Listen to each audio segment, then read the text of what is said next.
नमस्कार. तर पिंगा ग पोरी पिंगा या मालिकेच्या आजच्या भागात आपण पाहणार आहोत की तेजा सगळ्यांना घेऊन बाहेर पडलेले असते.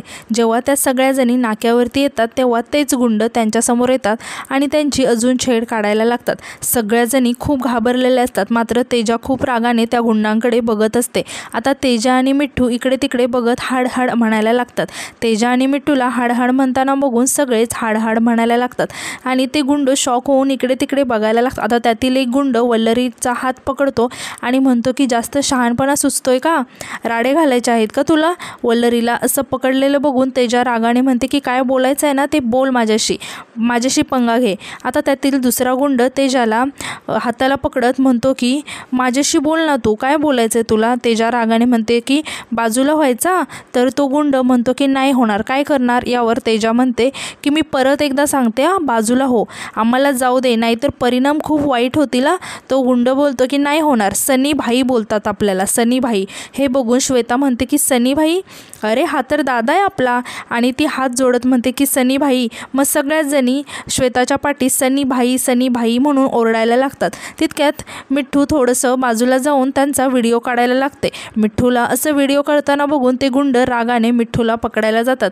तेव्हा वल्लरी येऊन त्यांच्यासमोर हातापाया पडायला लागते आणि म्हणते की त्यांना सोडावं, त्यांनी काय केले तुमचं आणि त्या बहिणीसारख्या आहेत तुमच्या, असं का करताय. तेव्हा वल्लरीच्या हातातील बॅग तो गुंड घेतो आणि तिच्या बॅगेतील सगळी पुस्तकं काढून बाहेर फेकतो आणि हसायला लागतो आणि म्हणतो की ही वकील व्हायला आली इथे. वल्लरी खूपच घाबरलेली असते. आता त्यातील एक गुंड वल्लरीच्या पेनवरती पाय देऊन तो पेन तोडायला लागतो. वल्लरीला खूप वाईट वाटतं आणि तिला आठवतं की मनोजने तो पेन तिला गिफ्ट दिलेला असतो. हे बघून वल्लरीला खूप राग येतो आणि ती जोरात ओरडते आणि पळत जाऊन त्या गुंडाला ढकलून देते. आणि तिला आठवतं की ती मनोजला म्हणाली होती की हे गिफ्ट मी आयुष्यभर जपून ठेवील. आणि ती त्या गुंडांकडे बघून रागाने म्हणते की लाज नाही वाटत का तुम्हाला मुलींची छेड काढायला.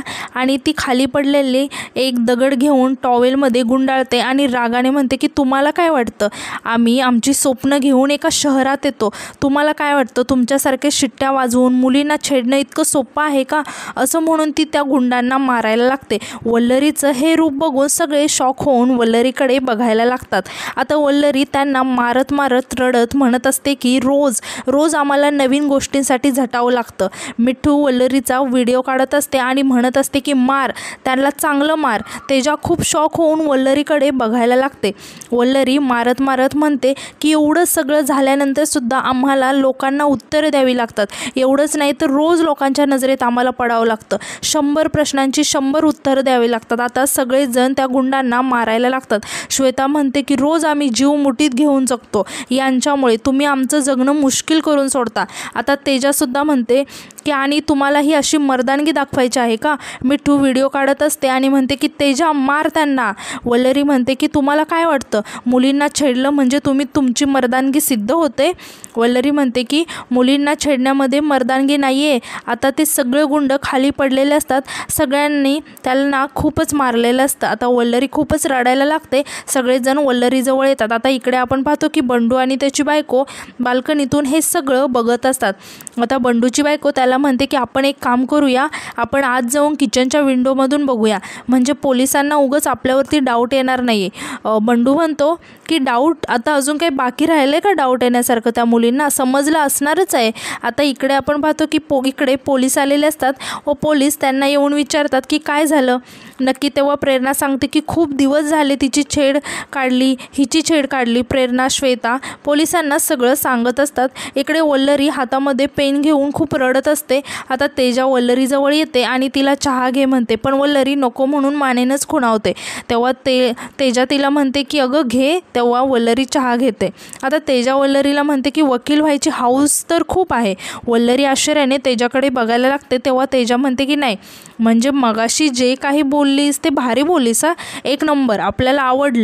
आता श्वेताचं लक्ष अचानक तेजाकडे जातं आणि वल्लरीकडे जातं. श्वेता खूप आश्चर्याने त्या दोघींकडे बघायला लागते.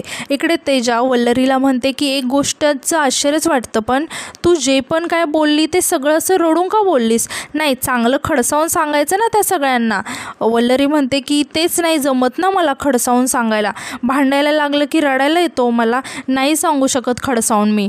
आता हे सगळं ऐकून तेजा आश्चर्याने म्हणते की अगं वकील होणार आहेस ना तू. इकडे श्वेता खूप प्रेमाने त्यांच्याकडे बघत असते.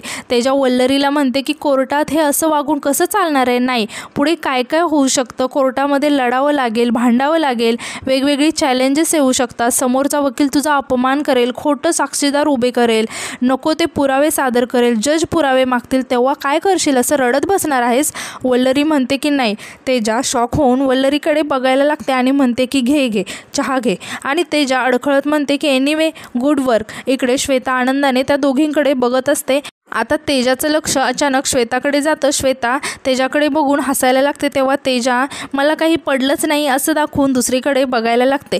आता वल्लरीसुद्धा श्वेताकडे बघायला लागते. तेव्हा श्वेता तिला खुणावून सांगते की खूप छान आणि तिला थम्सअप करते. तेव्हा वल्लरी खूप खुश होते. मात्र अचानक तिचं लक्ष पेनकडे जातं आणि ती अजून खूप नाराज होते. आता इकडे आपण पाहतो की बंडूची बायको बंडूला समजावत असते की बंडू रिलॅक्स, या अशा उथळ मुलींवरती पोलीस विश्वास नाही ठेवणार. तेव्हा बंडू त्याच्या बायकोला म्हणतो की अगं ते पोलीस आहेत, ते ऑडियन्स पोल घेऊन कारवाई करत नाहीत. चौकशी करताना विचारतात की कुणावर संशय आहे का आणि ज्यांचं नाव पुढे येईल ना त्यांच्यावरती कारवाई करतात. त्या मुलींपैकी एकीने जरी विनम्र भूते असं माझं नाव जरी घेतलं ना तरी तुझा हा बंडू ना कायमचा बंड होईल. यावर बंडूची बायको म्हणते की तरीही आपण एवढं पॅनिक व्हायची गरज नाही आहे. यावर बंडू म्हणतो की कोणी बघितलं ना तर मला आत टाकतील गं पोलीस. मी तुला सांगितलं होतं ना की असलं काही नको करायला, पण तुझ्या डोक्यात नेहमी भयानकच काहीतरी येतं. मी तुला म्हटलं होतं की हे गुंड बिंड आपल्यासारख्यांचं काम नाही आहे गं. यावर बंडूची बायको म्हणते की असं कसं नाही आहे बंडू, प्रश्न फ्लॅटचा आहे आणि आपलं काम झालं आहे आणि तू बघ या 7 ते 8 दिवसात हा फ्लॅट रिकामा होतो की नाही ते, आणि त्या रोशन आंटीला कुठून मिळणार आहे नवीन भाडे करू. आता यानंतर आपण इकडे पाहतो की सगळेजण घरी आलेले असतात आणि घरी मस्त पार्टी करत असतात. मिठू म्हणते की खरंच यार मानलं या वल्लरीला, काय मक्खनसारखं काम केलं. वाटलं होतं का हे ही असं काहीतरी करेल. प्रेरणा म्हणते खरंच गं. आणि ती वल्लरीला म्हणते की काय गं एका पैशाचा हिशोब सोडला नाही आहेस तू आणि काय बोललीस तू. श्वेता म्हणते की कसला दगड भिरकवलास गं तू, फार तोंडच रंगली त्या लांडग्यांची. जसं शेतात गोफण फिरवायला उभं राहिल्यासारखी एकदम उभी राहिली होतीस मस्त. सगळे जाऊन खूपच खुश असतात. आता तेजाचं लक्ष अचानक एका कोल्ड्रिंकच्या बॉटलकडे जातं आणि ती म्हणते की 1 मिनिट, ही एक्स्ट्रा बॉटल कोणाची आहे. यावर मिठू म्हणते की एक्स्ट्रा आणली असेल. श्वेता ती बॉटल उचलत म्हणते की नाही वल्लरीसाठी आणली आणि ती बॉटल घेऊन वल्लरीकडे जाते. वल्लरी बाल्कनीमधून बाहेर बघत असते. तेव्हा श्वेता तिला विचारते की काय कुठे हरवलेस, झाली ना आता ती फायटिंग बॅटिंग करून, तेव्हा घे जरा थोडंसं हे आणि थंड हो जरा. यावर वल्लरी मात्र काहीच न बोलता शांत उभी असते. तेव्हा मिठूसुद्धा तिथे येते आणि तिला म्हणते की घे गं वल्लरी, आणि म्हणते की त्या दिवशी सारखं काही मिक्स नाही केलं याच्यामध्ये, आणि म्हणते की बुलबुल बागचा नवीन भाई वल्लरी भाई. सगळेजण खूप खुश असतात. मात्र वल्लरी खूपच नाराज असते. आता यानंतर रात्री आपण पाहतो की वल्लरीचा फोन वाजत असतो. वल्लरीचं लक्ष अजिबात नसतं. वल्लरी सगळ्यांसोबत बसलेले असतात. तेव्हा सगळेजण पिझ्झा पार्टी करत असतात. आता श्वेता वल्लरीला म्हणते की हे घे. तेव्हा वल्लरी म्हणते की नाही नको श्वेताताई, मी असले पदार्थ कधी खाल्ले नाही आहे तर मला नाही आवडत हो. हे ज्यूस आहे ना ते पिते मी. आता मिठू म्हणते की आज खूपच ओव्हर इटिंग झालं, पचवण्यासाठी थोडं नाचलं पाहिजे ना, असं म्हणून ती तेजाला नाचण्यासाठी रिक्वेस्ट करते. श्वेता म्हणते की काय लाईफ आहे ना, काल ज्या मुलांमुळे आपण टेन्शनमध्ये होतो आज त्याच मुलांमुळे आपण पार्टी करतोय. प्रेरणा म्हणते की पण टेन्शन पूर्ण गेलेलं नाही आहे. वल्लरी घाबरत म्हणते की असं का बोलताय हो तुम्ही. यावर प्रेरणा म्हणते की म्हणजे बघ ना, आपण त्या गुंडांना आज पोलिसांच्या ताब्यात दिलं, त्यात ते गुंड आणि त्यात ही पुरुष, म्हणजे त्यांचा इगो मोठा. उद्या समजा ते जेलमधून सुटले आणि आले परत बदला घ्यायला तर मग काय करायचं. यावर तेजा म्हणते की ए आवरा रे हिला कोणीतरी, आणि काय कहर आहेस ग तू. आपण एवढी बँड वाजवली त्या गुंडांची, शेपूट घालून पळायला लावलं त्यांना आणि त्यांची विक्ट्री सेलिब्रेट कर स्वतःची, आणि फुकट हवा आहे. ते गुंड काय परत वगैरे येणार नाही आता, आणि जरी आलेच तरी येऊ दे, घाबरते की काय. मिठू म्हणते की हो ना. श्वेता म्हणते आणि ते जर गुंड परत आले ना तर म्हणायचं चल जेल में चल. सगळेजण खूप हसायला लागतात. आता प्रेरणा म्हणते की ते सगळं ठीक आहे ग, पण रात्री 11:55 ते गुंड परत आले तर मग काय करायचं. यावर तेजा म्हणते की मी सांगते काय करायचं. करायचं, रात्री दार वाजलं ना तर दाराच्या इथे जायचं आणि दार उघडायचं असं म्हणून सगळेच हसायला लागतात. आता प्रेरणा चिडून म्हणते की हसण्यावारी नेऊ नका गं सगळं. आता तेजा म्हणते की नाही, आता सिरियस बोलत्या की आपण ना आपल्या दाराच्या बाहेर ना CCTV लावूया, म्हणजे कोण येतंय कोण जातंय हे आपल्याला लगेच कळेल आणि जर काही घटना घडलीच तर आपल्याकडे व्हिडिओ प्रूफ असेल ना. आता प्रेरणा म्हणते की वाव तेजा, दाराबाहेर एक CCTV लावूया असं म्हणणं खूप सोपं आहे गं, त्यासाठी आधी कॉन्ट्री काढावी लागेल ना आणि त्याआधी काल उधार घेतलेले पैसे दे, आली मोठी कॉन्ट्री काढणारी. तेजा म्हणते की अगं मी देते कधी कधी कॉन्ट्री, मिट्टूला माग ना आज. मिट्टू म्हणते की मला ना ऐकायलाच येत नाही आहे असं म्हणून ती हळूच जाऊन मोठ्याने सॉंग्स लावते आणि डान्स करायला लागते. मग सगळेच हसत डान्स करायला लागतात. वल्लरी खुश होऊन त्यांच्याकडे बघत असते. आता श्वेता जबरदस्तीने वल्लरीला डान्स करायला घेते, तेव्हा इकडे वल्लरीचा फोन वाजत असतो. आता वल्लरीचं अचानक लक्ष फोनकडे जातं.